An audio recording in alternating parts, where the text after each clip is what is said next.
नमस्कार, मी तुमचा मित्र, दोस्त, सखा डॉक्टर विजय महाडिक। मित्रांनो, परवा आमच्या विजय भाऊ आयुर्वेदच्या नेवरीच्या ब्रँचला एक आजोबा आले होते।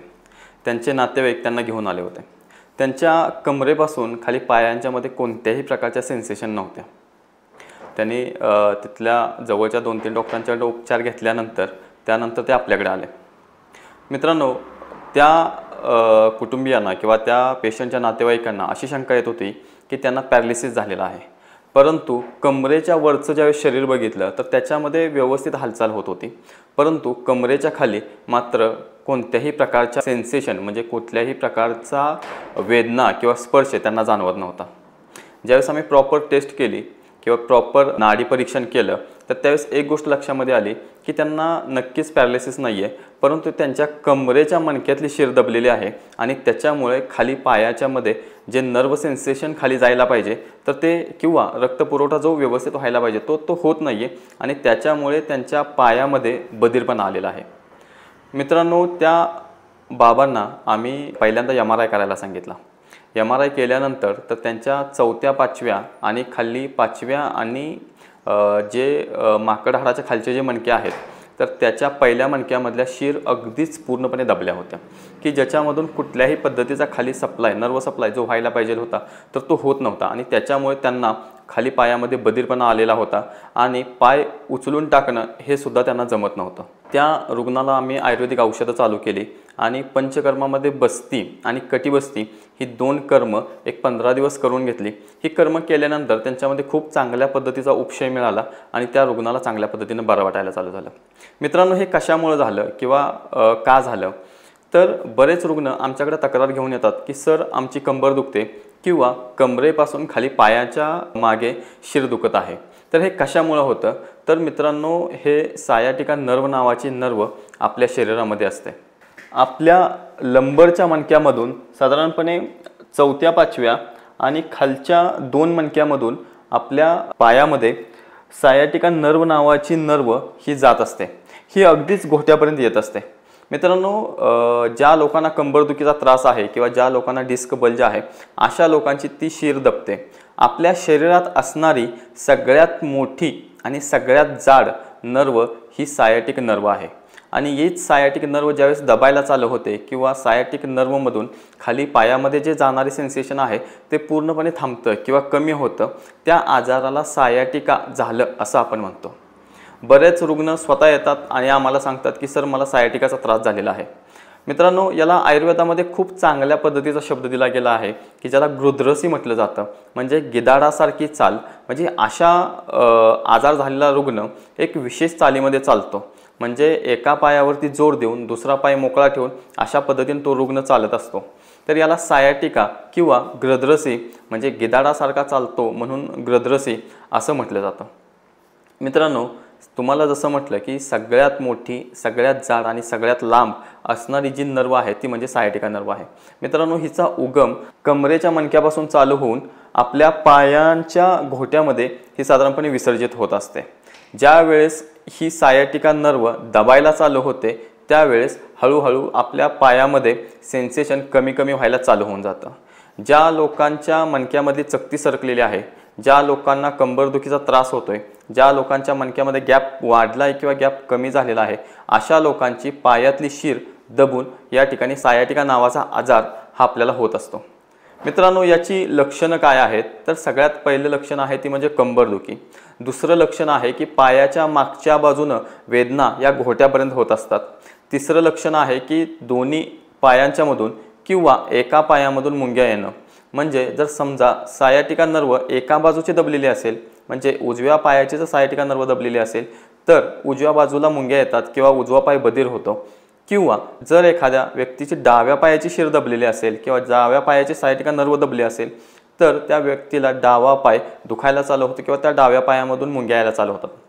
बऱ्याचशा रुग्णांच्या मध्ये जर चकती दोन्ही बाजूला सरकली असेल किंवा डिस्क बल्ज झाला असेल, मणक्यातलं अंतर कमी होऊन गादीला जर दोन्ही बाजूला फूग आली असेल तर दोन्ही बाजूच्या शिरा दबतात आणि त्या रुग्णांचे दोन्ही पाय हे दुखायला चालू होतात। बहुतांश रुग्णांच्या मध्ये असं देखील आपल्याला पाहायला मिळतं की त्या रुग्णाला पाय उचलताना कठीण होतं। आयुर्वेदामध्ये खूप चांगलं लक्षण सांगितलंय, तर ते म्हणजे ते व्यक्ती विशेष करून गिधाडासारखे चालतात. म्हणजे एका पायावरती जोर देणं, गिधाड ज्या पद्धतीनं एका पायावरती जोर देतं एक पाय मोकळा ठेवतं, अशा पद्धतीनं चालणं हे ग्रद्रसी आजार म्हणजे सायाटिकामध्ये आपल्याला पाहायला मिळतं. मित्रांनो, हे होतं कशामुळे किंवा याचे कारणं काय आहेत, तर सगळ्यात पहिलं म्हणजे बसण्याची चुकीची सवय. तुमची जर बसायची चुकीची सवय असेल किंवा तुम्ही जर कुबाड काढून म्हणजे ताट बसत नसाल, तर तुमच्या मणक्यामध्ये नक्कीच चेंजेस येतात आणि त्यानं तुमच्याला सायाटिका आजार म्हणजे ग्रद्रसी आजार होण्याचा संभव राहतं. जी लोक कॉम्प्युटर पुढे किंवा मोबाईल पुढे जास्त काम करतात, अशा लोकांना देखील हा त्रास होतो. जी लोक खूप जास्त वाकून काम करतात, अशा लोकांना देखील हा त्रास होतो. ज्या लोकांना ॲक्सिडेंटमध्ये किंवा आघातामध्ये खाली पडल्यामुळे जर मणक्याला मार लागला असेल, तर त्याच्यामुळे देखील हा आजार होत असतो. मित्रांनो, ज्या लोकांना पित्ताचा प्रचंड त्रास आहे किंवा ज्या लोकांच्यामध्ये पित्त वाढल्यामुळे HCl लेवल वाढते, अशा लोकांच्यामध्ये देखील ते HCl मणक्यामध्ये गेल्यामुळं किंवा मणक्या ठिकाणी आश्रयाश्री भावाने थांबल्यामुळं त्या ठिकाणी देखील कंबरदुखीचा त्रास किंवा सायाटिकाचा त्रास हा झालेला आपल्याला पाहायला मिळतो. ज्या लोकांच्या शरीरात कॅल्शियम आणि व्हिटॅमिन डी कमी आहे, अशा लोकांची हाडं ठिसूळ होतात आणि अशा लोकांना खूप लवकर हा मणक्याचा त्रास मागे लागतो. मित्रांनो, एक विशेष कारण महिलांच्यामध्ये आम्हाला जास्त वेळा पाहायला मिळतं की ज्या महिलांच्यामध्ये गर्भाशयाच्या पिशवीचं ऑपरेशन केलेलं आहे किंवा ज्या महिलेची गर्भाशयाची पिशवी काढून टाकलेली आहे, अशा महिलांच्यामध्ये आपल्याला एक विशेष गोष्ट पाहायला मिळते, ती म्हणजे त्या व्यक्तीचं कॅल्शियम लेवल हे कमी पडत असतं. म्हणजे त्या महिलेचं कॅल्शियम लेवल हे कमी पडत असतात, त्याच्यामुळे त्या ठिकाणचे हाडं ठिसूळ होतात आणि मणक्याचे आजार विशेष करून ग्रद्रसी किंवा दोन्ही पायामध्ये मुंग्या येणं हा प्रकार त्यांच्यामध्ये जाणवायला चालू होतो. ही सगळी कारणं आपल्याला ग्रद्रसी म्हणजे सायाटिकामध्ये आपल्याला पाहायला मिळतात. मित्रांनो, याच्यामध्ये आपण उपचार कशा पद्धतीने करू शकतो, तर precaution is better than cure. म्हणजे काळजी घेणं हा उपचारापेक्षा चांगला पर्याय आहे किंवा प्रतिबंध हा उपचारापेक्षा चांगला पर्याय आहे. तर प्रतिबंध आपण काय करू शकतो, तर बसण्याची आपली पद्धत बदलायला पाहिजे. नेहमी ताट बसायला हवं. जी लोक जास्त वेळ वाकून काम करतात, अशा लोकांनी वाकून काम न करता किंवा त्याला अन्य पर्यायी काम करायला हवं. तिसरा प्रतिबंध असा असायला हवा की आजार होण्यापेक्षा आपण त्याच्यावरती आधीच जर प्रतिबंधात्मक उपचार केले, तर खूप चांगल्या पद्धतीनं या आजारापासून आपण लांब राहू शकतो. जी लोक जास्त वेळ बसून राहतात, अशा लोकांनी ताट बसायला हवं. जी लोक जास्त वेळ वाकून काम करतात, अशा लोकांनी देखील जास्त वेळ वाकून काम न करता त्याला थोडासा अन्य पर्याय दिला पाहिजे. जर तुम्ही जास्त वेळ बसत असाल, तर साधारणपणे अर्धा तास बसल्यानंतर उठून एक चक्कर मारून पुन्हा येऊन बसायला पाहिजे, की जेणेकरून तुमच्या ज्या मांसपेशी आहेत किंवा ज्या मसल आहेत त्या स्टिफ होणार नाहीत आणि मणक्याला बाजूला खेचणार नाहीत. तुमचं जर वजन जास्त असेल, तर त्याच्यामुळे देखील मणक्याचा आकार बदलून किंवा मणक्याची जे पोश्चर आहे तो पोश्चर बदलून तुम्हाला सायाटिकाचा त्रास होऊ शकतो. तर अशा लोकांनी किंवा ज्यांना विशेष करून ढेरे आहे, ज्या लोकांचं पोट मोठं आहे, अशा लोकांनी वजन कमी करावं, पोटाचा घेर कमी करावा. याने सुद्धा खूप चांगल्या पद्धतीनं मणक्याला सुद्धा आपल्याला आराम झालेला पाहायला मिळतो. अशा रुग्णांच्यामध्ये आपण कुठल्या पद्धतीचे आयुर्वेदिक उपचार करू शकतो, तर आयुर्वेदामध्ये ग्रद्रसीसाठी खूप चांगल्या पद्धतीची ट्रीटमेंट ही सांगितलेली आहे. तर ज्यावेळेस आपण प्राथमिक उपचार काय घेऊ शकतो, तर साधारणपणे सिंहासादी कषाय हे वाघबटामध्ये आलेलं औषध हे जर आपण त्याचा काढा करून सकाळी संध्याकाळी जर घेतला, तर खूप चांगल्या पद्धतीने ग्रद्रसी कमी येतो.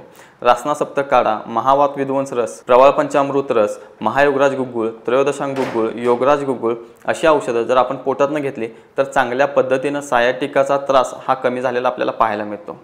ज्या लोकांना पंचकर्म करण्याची सुविधा आहे, अशा लोकांनी बस्ती आणि विशेष करून कटिबस्ती ही जर पंचकर्म करून घेतली, तर चांगल्या पद्धतीनं त्यांना मणक्याचा जो त्रास आहे, विशेष करून सायाटिकाचा जो त्रास आहे, तो कमी येऊन जाईल. एक खूप चांगला उपचार सांगतो की दशमूळ चूर्ण तुम्ही घेऊन एरंडाच्या गरम पाण्यामध्ये भिजवून एरंडाच्या पानावरती पसरून घ्यावं आणि ती पानं गरम करावीत आणि ती जर आपण कमरेला बांधली, तर खूप चांगल्या पद्धतीनं तुमच्या ग्रद्रसीचा त्रास हा कमी झालेला आपल्याला पाहायला मिळतो. ज्या लोकांच्या दोन्ही पायांच्या मागच्या बाजूने मुंग्या येत असतात, अशा लोकांनी जर निर्गुंडीची पानं, एरंडाची पानं आणि करंजाची पानं जर बारीक करून मिठामध्ये जर तव्यामध्ये गरम करून एका फडक्यामध्ये थोडीशी कोमट असताना मणक्याला जर बांधली, तर याने चांगल्या पद्धतीनं तिथला वात कमी होऊन तिथला जो मणक्याचा रक्तपुरवठा आहे तो चांगल्या पद्धतीने व्हायला चालू होऊन जातो. अशा पद्धतीने जर आपण उपचार केले तर ग्रहद्रसी या आजारापासून आपण नक्कीच बरे होऊ शकतो। ज्या लोकांना कंबरदुखीचा त्रास होतोय किंवा सायटिकाचा त्रास होतोय अशा लोकांनी लंबर बेल्ट म्हणजे कमरेभोवती पट्टा वापरावा। एक साधारणपणे 2 ते 3 महिने पट्टा वापरल्यानंतर तुमच्या मणक्याचा जो पोश्चर आहे किंवा मणक्याचा जो आकार आहे तो सुरळीत व्हायला मदत होते आणि याने कंबरदुखीचा देखील त्रास कमी होतो। त्यामुळे लंबर बेल्ट तुम्ही नक्कीच वापरा। धन्यवाद।